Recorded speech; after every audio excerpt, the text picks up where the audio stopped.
Muchas gracias a Diego. Ya está.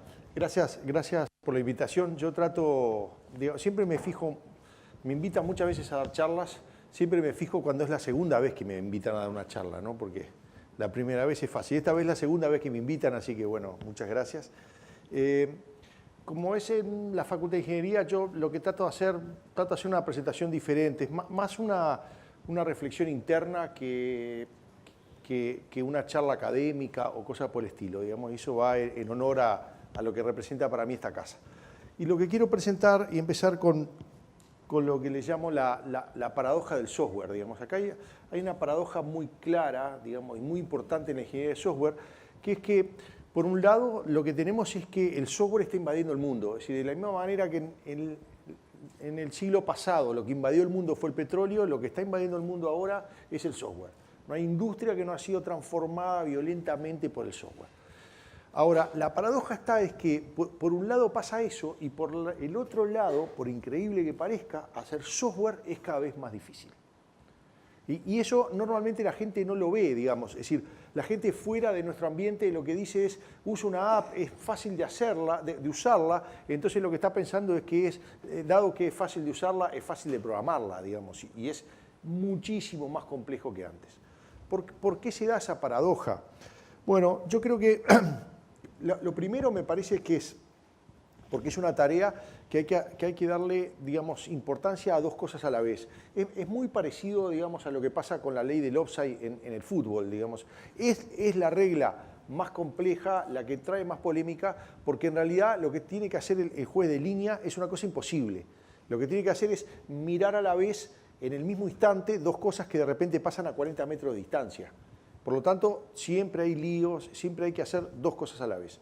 En el software pasa exactamente lo mismo. Por lo menos cuando hablo de software estoy hablando de enterprise software, ¿no? Y a lo que me refiero es que, por un lado, hay que darle atención al tema de la tecnología, es decir, cuáles son las cosas nuevas, cuáles son los sistemas operativos, los lenguajes, las arquitecturas, etcétera, etcétera. Y por otro lado, le tenemos que dar fuerza, o digamos, le tenemos que prestar atención para dónde van los negocios, digamos, cuáles son los datos que tenemos que hacer, cuáles son las reglas, cuáles son los procesos, digamos, todo ese tipo de cosas. Así que están las dos cosas en la balanza y el problema es que cualquiera de las dos cosas está siendo cada vez más compleja. Por darles un ejemplo, digamos, ¿qué lenguaje se necesitaba saber para hacer una enterprise software hace 25 años? COBOL, o RPG, o DBase, digamos, y con un solo lenguaje se hacía absolutamente todo. Digamos, ¿cuántos lenguajes tenemos que dominar hoy para hacer una aplicación end-to-end? Yo qué sé, traje un ejemplo, digamos, pero puede ser otro, ¿no? Digamos, necesitas Java y .NET en un lado, necesitas SQL, necesitas HTML, JSON, yo qué sé, etcétera, etcétera. Lo peor de todo es que casi cada uno de estos tienen distintos paradigmas de programación, digamos, algunos procedurales, otros orientados a objetos, otros declarativos, otros funcionales, digamos. En cualquiera de esos están todos esos paradigmas. Así que, digamos, del lado tecnológico es cada vez más difícil hacer software. Del lado de los negocios es exactamente lo mismo también. Lo que está pasando es, hay una enorme presión para la innovación. Si el software está invadiendo el mundo, entonces todas las empresas tienen que estar constantemente innovando, ¿no? Digamos, nuevos productos, nuevos mercados. La economía es todo un lío, ¿no? Digamos, tenés las guerras de moneda, las guerras comerciales, la guerra de no sé qué. Y también tenés nuevos competidores de cualquier lado, digamos, el caso típico es Apple con Nokia, ¿no? Digamos, a Nokia le apareció un competidor que era una empresa que nunca había fabricado un teléfono y la terminó fundiendo. Así que bueno, ese es el mundo o el contexto donde nos tenemos que mover nosotros para hacer software. Tenemos que mirar a las dos cosas son difíciles. La pregunta es, ¿qué pasa si yo me oriento más a una que a otra? ¿Qué pasa, por ejemplo, si a mí me gusta el tema de la tecnología, no tanto el tema de entender las empresas, si me gusta el tema de la tecnología?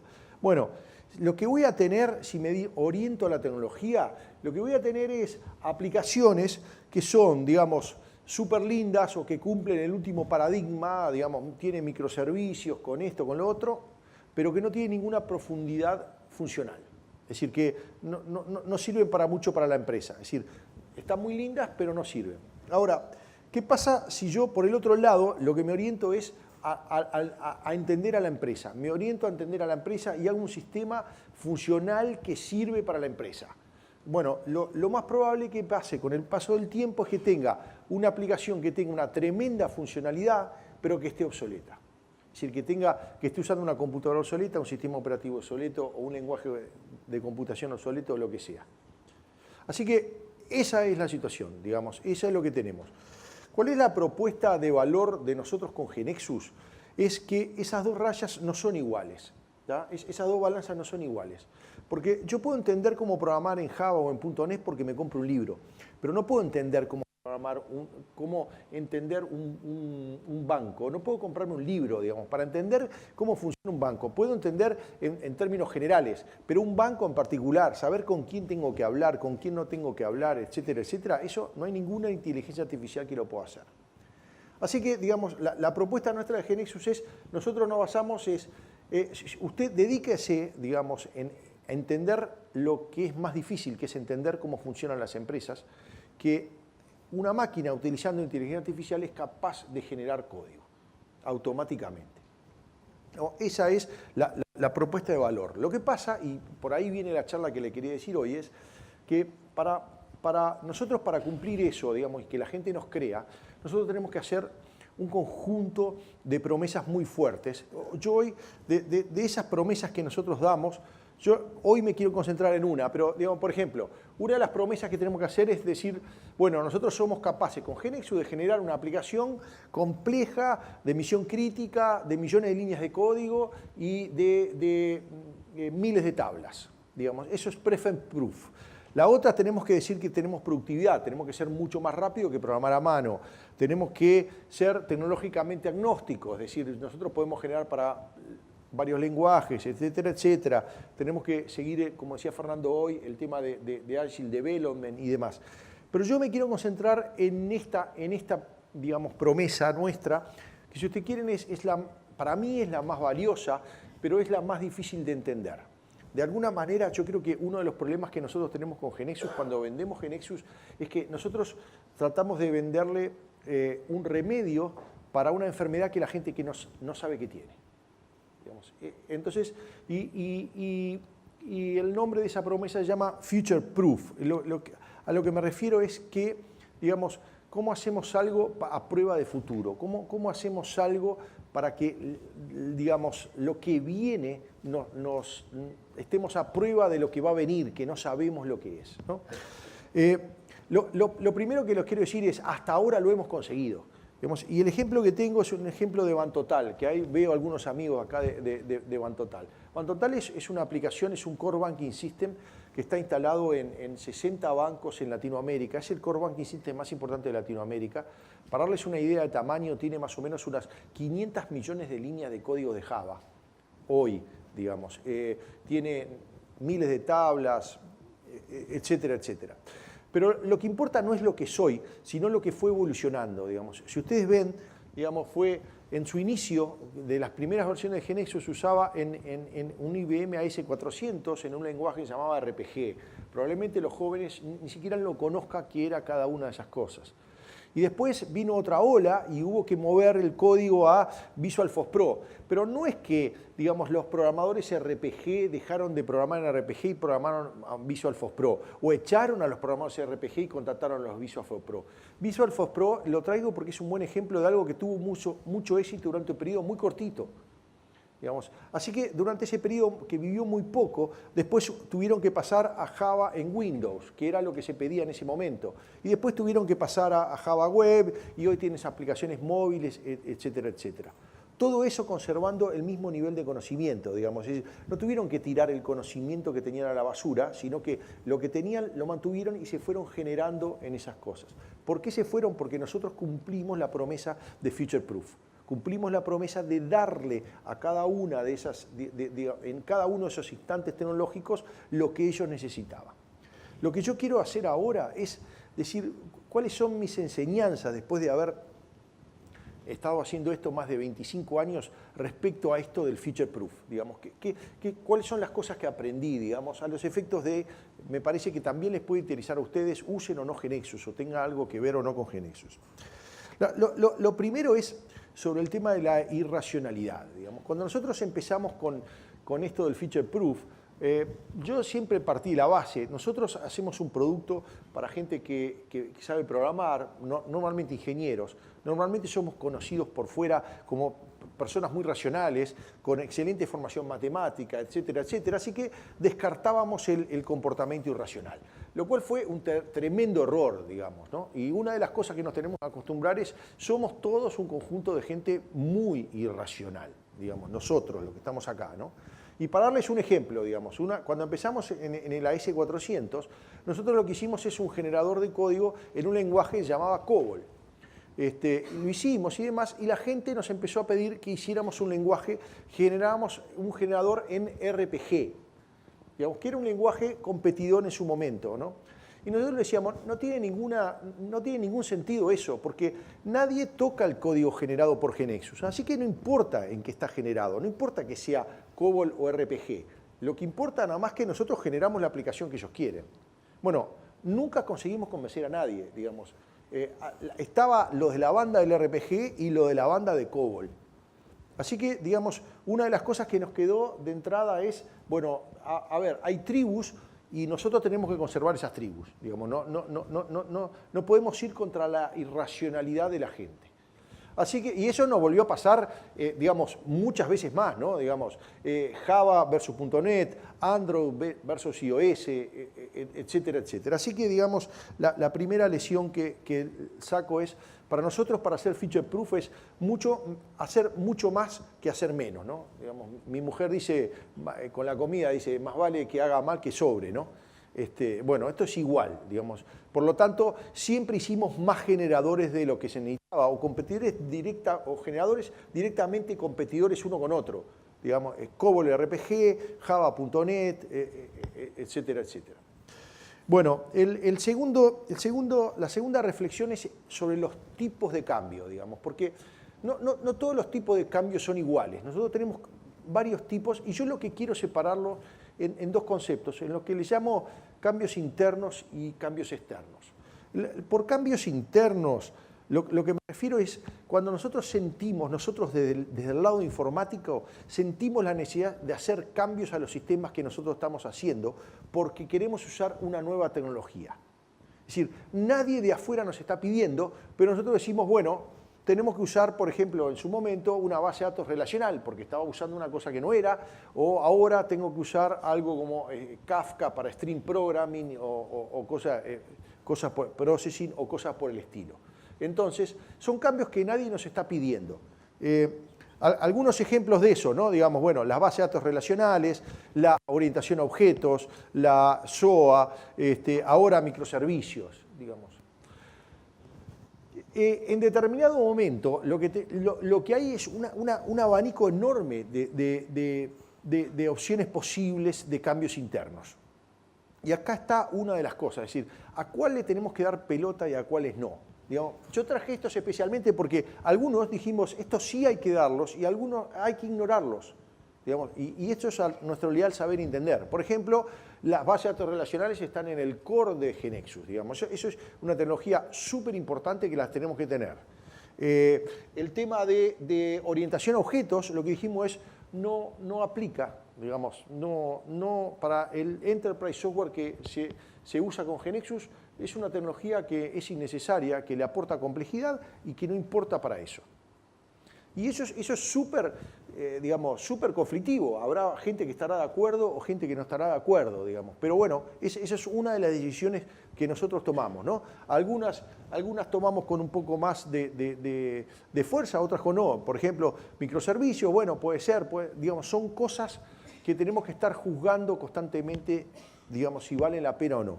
Entonces, lo que yo digo es que la segunda lección que les quería contar es, lo que importa acá es la intuición tecnológica que nosotros tenemos. Es decir, para juzgar los cambios internos tenemos que tener intuición tecnológica. Y para tener intuición tecnológica lo que quiero decir es, tenemos que haber jugado mucho con ese chiche.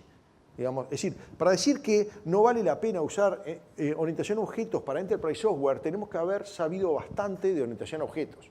Es decir, no alcanza con haber leído un paper o haber leído una crítica a favor o en contra, sino que tenemos que meternos, tenemos que estar metidos adentro, digamos. Así que ese es uno de los puntos súper importantes. Para ser future proof hay que tener intuición tecnológica, y para tener intuición tecnológica hay que tener las manos en la masa, hay que meterse adentro de las cosas.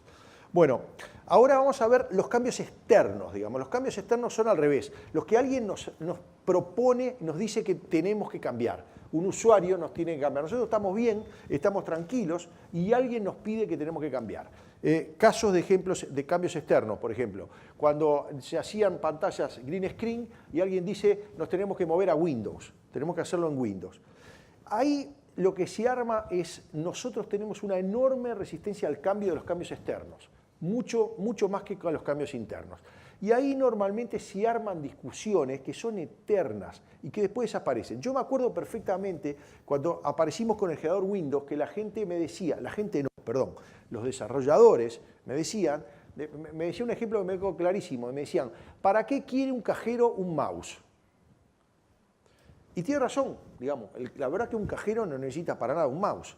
Ahora, era irrelevante eso, lo que habían agarrado es un solo caso chiquitito, digamos, y con eso lo habían generalizado, por lo cual nadie necesitaba una aplicación Windows. Es decir, lo que estaban reaccionando es, yo no sé hacer una aplicación Windows, o yo tengo pereza de hacer una aplicación Windows, y por lo tanto busco un caso, ese caso lo tengo y lo expando. Eso lo volví a vivir en 800 lados, ¿no? Por ejemplo, ¿para qué necesito una página web? Si yo lo tengo una aplicación Windows va mucho más rápido. O lo que estamos viviendo ahora, que hay artículos por todos lados que lo que dicen es ¿para qué necesitan los usuarios una app? Digamos, y está por todos lados con eso. Ahora, lo que ignoran esos artículos es que los usuarios usan apps, y usan muchas apps. Lo que están tomando es el caso de no saben cómo usar eso y por eso se resisten. Así que en este caso, digamos, a mí me parece que lo que es absolutamente fundamental es tener un external mindset. Es decir, lo que tenemos que mirar es mirar para afuera, no para adentro, para los casos externos. Tenemos que mirar lo que la gente está haciendo. No, ojo, hay una diferencia fundamental entre preguntarle a la gente lo que opina y otra cosa es observar lo que hace. Lo que digo es que lo que tenemos que hacer es no preguntarle lo que están haciendo o lo que desean, sino que tenemos que observar lo que están haciendo. Y si la gente lo que está haciendo es cada vez más un teléfono móvil, entonces vamos a tener que hacer una app. Digamos, esa es la línea. La segunda es, la cuarta lección y última era, miren, normalmente los cambios internos son importantes, pero los cambios externos son urgentes. Es decir, que cuando aparecen fuertemente, digamos, y hay que actuar rápidamente.